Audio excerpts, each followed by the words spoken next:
హనుమంతుడు సంజీవన పర్వతాన్ని ఏ విధంగా ఎత్తుకపోయి లక్ష్మణ్ణి కాపాడిండో, పండుగ సాయన్న ఇదే ఆనవాడ నుండి బియ్యం సంచులను యాడలను ఎత్తుకపోయి అప్పటి ఆకలి ఉన్న అన్నార్థులకు పేదలను అన్నం పెట్టి ఆదుకున్న ఒక ఆపత్కాండలు. ఎందుకంటే అప్పుడు బుక్కెడు అన్నమే పెద్ద పరమాన్నం, కొంచెం గంజి నీళ్ళే ఒక అమృతంతో సమానం, లేకపోతే పేదల ప్రాణాలు పోతుండే. ఆకలి చావులు అనేది ముఖ్యంగా ఈ పాలమూరు జిల్లాలో కొత్త కాదు. ఇట్లాంటి అన్నార్థుల కోసం, అంటరాని వాళ్ళ కోసం, దళిత భోజనాల కోసం వాళ్ళ జీవితం మొత్తం త్యాగం చేసినందుకే ఈరోజు ఈ అనువాడ మండల కేంద్రంలో ఇక్కడి మానీయుల జాతర కమిటీ నాయకులంతా ఇంతటి మహత్తరమైన గొప్ప కార్యక్రమం చేసినందుకు నేను వారిని హృదయపూర్వకంగా అభినందిస్తున్నాను. ఎందుకంటే మనం దేవుళ్లను చూడలేదు, కానీ వీరు మనకు ప్రత్యక్షమైన దేవతలు. వీళ్ళు లేకుంటే మన బతుకులు ఎంత ఘోరంగా, ఎంత హీనంగా ఉండేది. వీళ్ళు లేకుంటే మన జ్ఞానవంతులంగా అయ్యే వాళ్ళం కాదు. ఈ మహనీయుల యొక్క త్యాగ ఫలితం వల్ల అంటరాని తనం అంటేనే ఒక పెనుమంటై ప్రతిఘటించిన మహాత్మా జ్యోతిరావు పూలే, ఆయన భార్య సావిత్రిబాయి పూలే 1850లో బహుజనులందరూ కూడా, దళితులందరూ కూడా చదువు ఉండాలి, స్త్రీలు కూడా చదువుకోవాలి, స్త్రీలు చదువుకుంటేనే ఈ దేశం బాగుపడుతుంది, సరస్వతీదేవి అని పేరు పెట్టి ఒక మహిళలను చదువుకు దూరం చేయడం అనేది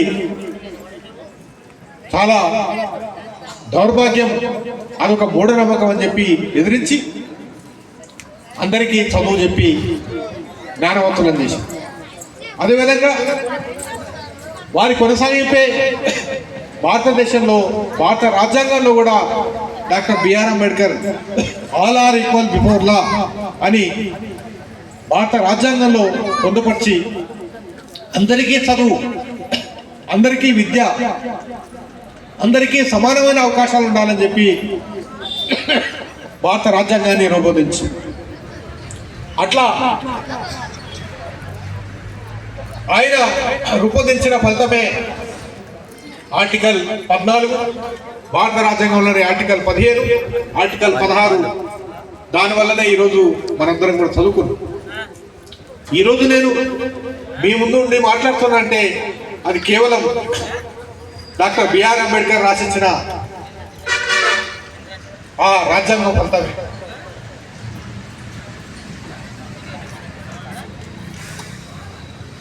దానివల్లనే హాస్టల్ పెట్టి డాక్టర్ బిఆర్ అంబేద్కర్ రాసిన చట్టం వల్లనే ఈరోజు ఈ వేదిక మీద ఉన్న అందరం కూడా ఈరోజు తెల్లబట్టలు వేసుకొని 4 మాటలు మాట్లాడగలుగుతాం. లేకుంటే ఈ దేశంలో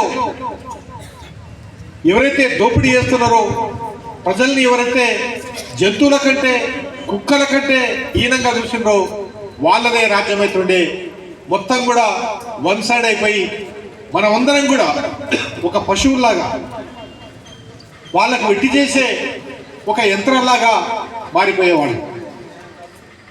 భారత రాజ్యాంగంలో doctor B R Ambedkar article 19, article 21 పెట్టినందుకే ఈరోజు మనకు ఓటు హక్కు అనేది వచ్చింది. అంతకంటే ముందు మనకందరికి ఓట్లు లేవు. వాళ్ళు పర్మనెంట్గా సీట్ల మీద కూర్చొని ప్రజల్ని, సమాజాన్ని దోచుకుంటుంటే మనం డోర్ కూసుకొని చూస్తున్నాం తప్ప కనీసం మాట్లాడే పరిస్థితి లేదు. డాక్టర్ బిఆర్ అంబేద్కర్ భారత రాజ్యాంగంలో రాసినాకనే ఈరోజు పాలకుడు ఎవడుండాలో ప్రజలు నిర్ణయిస్తారు.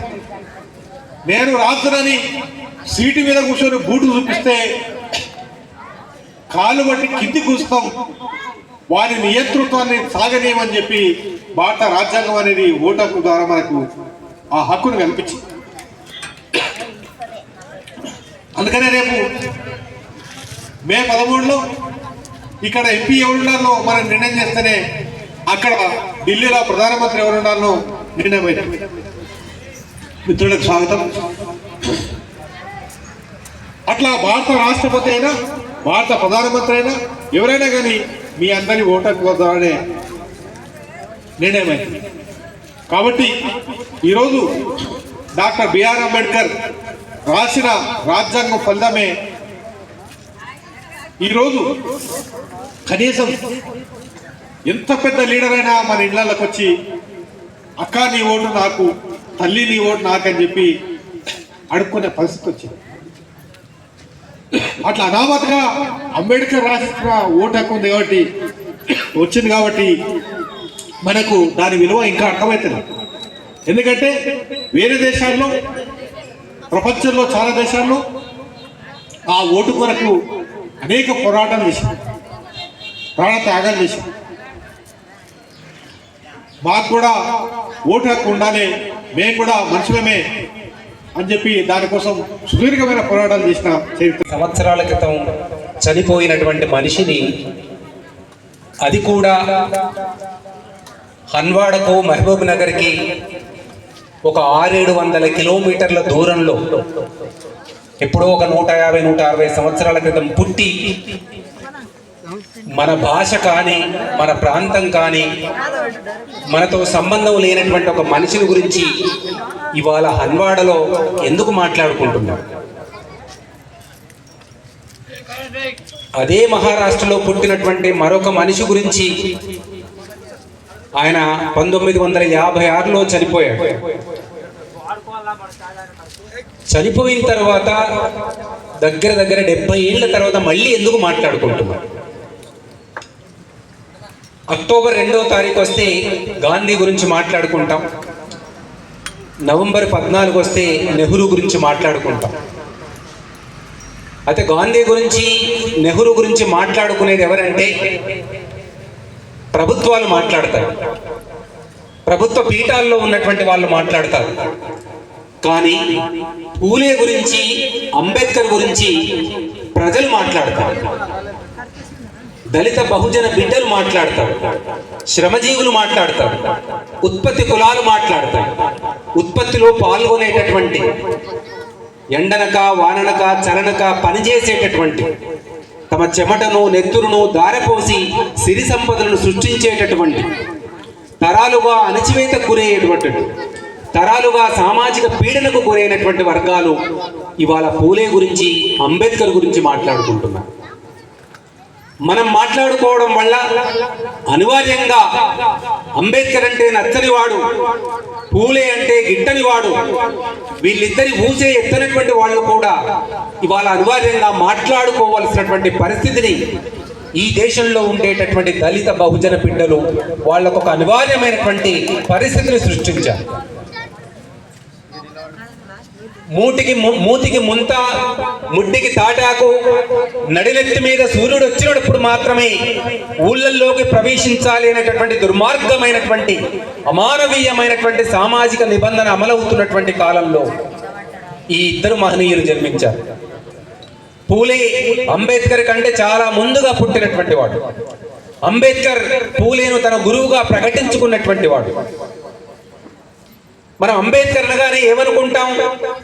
అంబేద్కర్ అనగానే ముఖ్యమంత్రులు, మంత్రులు, పీఠాల్లో ఉన్నవాళ్ళు, కుర్చీలో కూర్చున్నటువంటి వాళ్ళు, పదవుల్లో ఉండేటటువంటి వాళ్ళంతా కూడా రాజ్యాంగాన్ని రాసింది కాబట్టి అంబేద్కర్ను గుర్తు చేసుకోవాలి అని అంటారు. రిజర్వేషన్లు ఇచ్చిండు కాబట్టి అంబేద్కర్ను గుర్తుకు చేసుకోవాలి అని అంటారు. నిజమే, రాజ్యాంగాన్ని ఇచ్చింది నిజమే, రిజర్వేషన్లు వచ్చింది నిజమే. బహుశా అంబేద్కర్ పుట్టి ఉండకపోతే ఇవాళ ఈ దేశంలో ఉన్నటువంటి ఉన్నత ఉద్యోగాలలో కానీ కింద స్థాయి ఉద్యోగాలలో కానీ రాజకీయ పదవుల్లో కానీ ఆ కొద్ది శాతం కూడా వచ్చేటటువంటి అవకాశం లేకుండా ఉండింది. కానీ అంబేద్కర్ను రిజర్వేషన్లకు మాత్రమే, రాజ్యాంగానికి మాత్రమే పరిమితం చేయడం ద్వారా ఆయన మాలమాదిగల నాయకుడుగానో దళితుల నాయకుడుగానో మాత్రమే గుర్తించి ఒక మూలకు నెట్టివేసేటటువంటి ప్రయత్నం కుట్రపూరితంగా గత కొన్ని దశాబ్దాలుగా ఈ దేశంలో జరుగుతూ వస్తున్నది.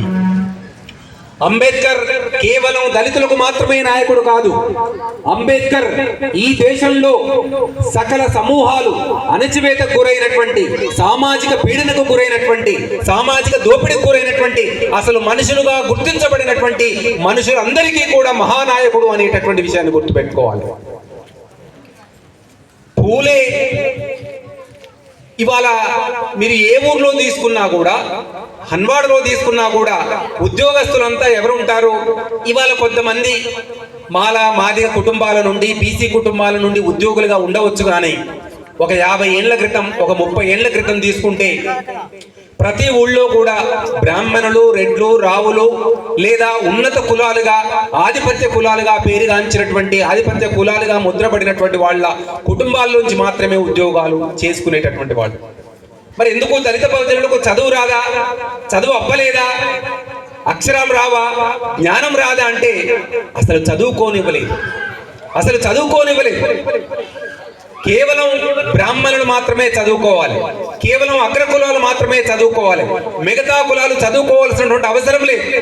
మిగతా కులాలు ఉన్నత కులాలకు, అగ్ర కులాలకు ఊడిగం చేస్తే సరిపోతుంది, మీ కుల వృత్తులు చేసుకుంటే సరిపోతుంది, ఉన్నత ఉద్యోగాల్లోకి, ఉన్నత పదవుల్లోకి మీరు రావాల్సినటువంటి అవసరం లేదని చెప్పి ఒక సామాజిక నిషేధం అమలవుతున్నటువంటి కాలము. ఆ కాలంలో పుట్టినటువంటి వాడు పూలే. చదువుకోనివ్వడలేదు. బళ్ళు లేవు, అసలు స్కూళ్ళల్లోకి పోవడం నిషేధం. అప్పుడు బళ్ళోల్లో పాఠాలు చెప్పేటటువంటి పంతులు కూడా బ్రాహ్మణులకు సంబంధించినటువంటి వాళ్ళు, బ్రాహ్మణ కులాలకు సంబంధించినటువంటి వాళ్ళు, లేదా అగ్ర కులాలకు సంబంధించినటువంటి వాళ్ళు మాత్రమే.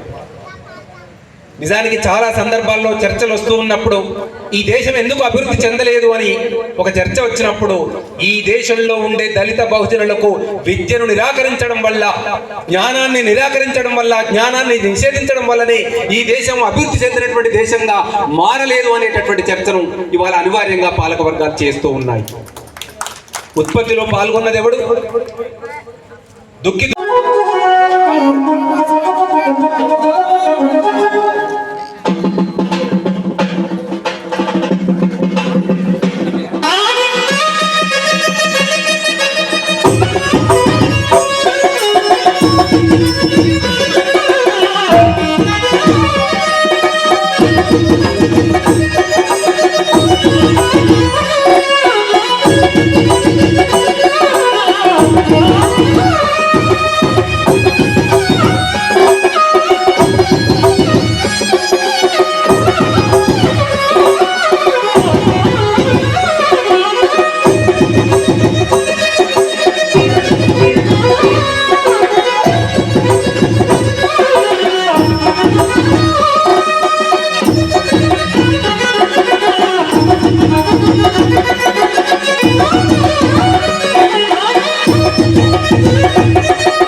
జాతర కమిటీలో ఆహార నిశాలు విన్నంటూ ఉండి నేను మర్చిపోయినా, సారీ బ్రదర్.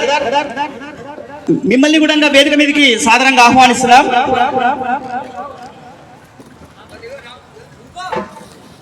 రామచందర్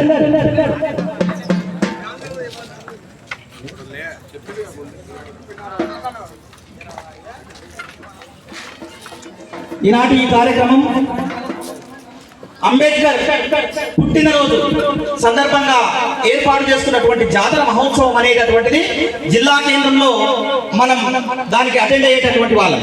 అలాంటిది మన మండల కేంద్రానికి ఈ ప్రోగ్రామ్ ను తీసుకురావడం లోపల అనేకులు అహర్నిశలు శ్రమించి ఈ ప్రోగ్రామ్ ఇక్కడ తీసుకురావడం జరిగింది.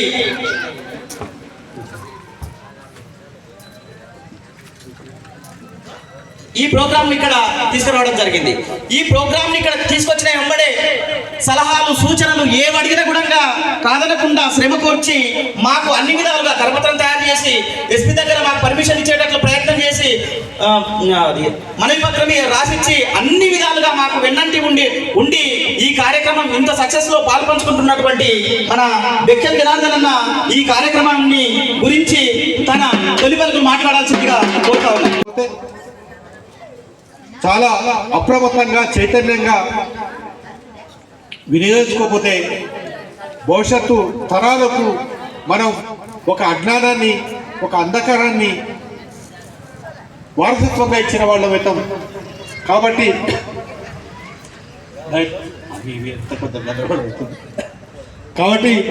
మనందరం కూడా భవిష్యత్తు తరాలకు ఒక బాధ్యతతో మనకు ఒక అల్లుని తెచ్చుకుంటే లేకపోతే ఒక కోడలు తెచ్చుకోవాలంటే 10 సంబంధాలు చూసి 10 దిక్కుల ఆలోచన చేసి ఎట్లా చేస్తామో రేపటి నాడు